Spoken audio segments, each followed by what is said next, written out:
Hello বন্ধুরা, good evening সবাইকে। চলো তোমাদের সাথে আজকে একটা খুব সিম্পলভাবে ভেজ চাউমিন রেসিপিটা শেয়ার করি। এটা একদম সম্পূর্ণ নিরামিষ, যেহেতু আজকে আমাদের মঙ্গলবার, তো কিছুই দিব না, এমনকি সসও দিব না এটাতে, বা যেটা বলো টমেটো কেচাপ, কোনো কিছুই দিব না। একদম সিম্পলভাবে ঘরোয়া পদ্ধতিতে আমার এই চাউমিন খেতে কিন্তু দুর্দান্ত লাগে। প্রথমে কড়াইয়ের মধ্যে আমি সাদা তেলটা দিয়ে দিলাম, আর এদিকে আমি আগে থেকে এই চাউমিনটা সেদ্ধ করে রেখেছিলাম। আর যা যা ঘরে আমার ছিল ভেজিটেবল, তো আপনারা এখানে অনেক অন্য ভেজিটেবলও যোগ করতে পারেন। তো দেখো এখানে আমি ক্যাপসিকাম, কাঁচা লঙ্কা, বাঁধাকপি আর টমেটো নিয়েছি। আর এটা একটা স্পেশাল, আমাদের ভালো লাগে, যদিও সবার পছন্দ এক না। আমি একটু কালো জিরে ফোড়ন দিই নিরামিষের দিনে। এটার ফ্লেভারটা অন্যরকম আসে, যেহেতু অন্য আমার কাছে ভেজিটেবল ছিল না। তো আমি দিয়ে দিলাম এখানে। তো সবজিটা ভালোভাবে নেড়ে নেব। সবজিটা অত না ভাজলেও চলবে, যেহেতু চাউমিনে একটু সবজি ক্রিপসি থাকলেই ভালো লাগে খেতে। ব্যাস, তারপরে দিয়ে দিলাম চাউমিন। চাউমিনটা আমি আগে থেকেই সেদ্ধ করে রেখেছি, একটু সর্ষের তেল, একটু লবণ দিয়ে, তাহলে জিনিসটা ঝরঝরা থাকে। ব্যাস, এভাবে আস্তে আস্তে দেবো আর আস্তে আস্তে নেড়ে নেব।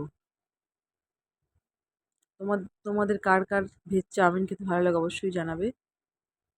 আমি এখানে যেহেতু সস দিচ্ছি না, সয়া সসটাও ইউজ করব না, টমেটো কেচাপও ইউজ করব না, তাই আমি একটু কালার হওয়ার জন্য হলুদ দিয়ে দিলাম, সাথে লবণও স্বাদ মতন দিয়ে দিয়েছি।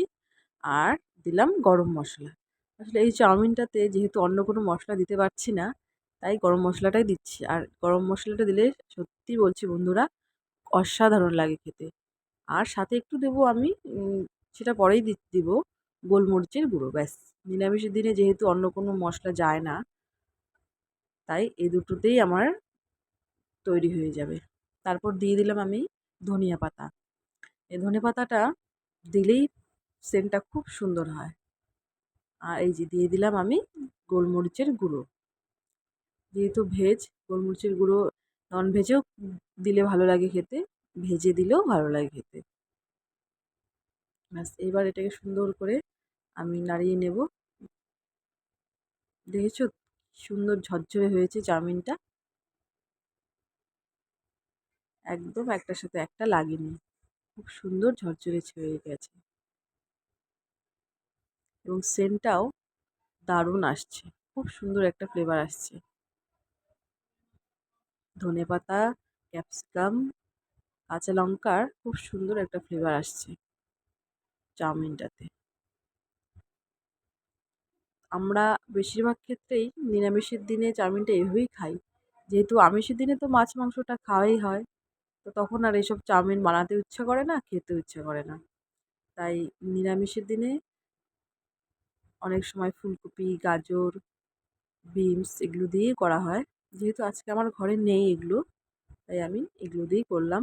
তোমরাও বন্ধুরা ঘরে যেই সবজি আছে দিয়ে খাবে, দারুণ লাগে খেতে। এই আমার রেডি ভেজ চাউমিন। আজকের সন্ধ্যাটা জাস্ট জমে গেল। তোমরা আমাকে নিশ্চয়ই লাইক, কমেন্ট করে দেবে এবং সাবস্ক্রাইব করতে ভুলবে না। টাটা।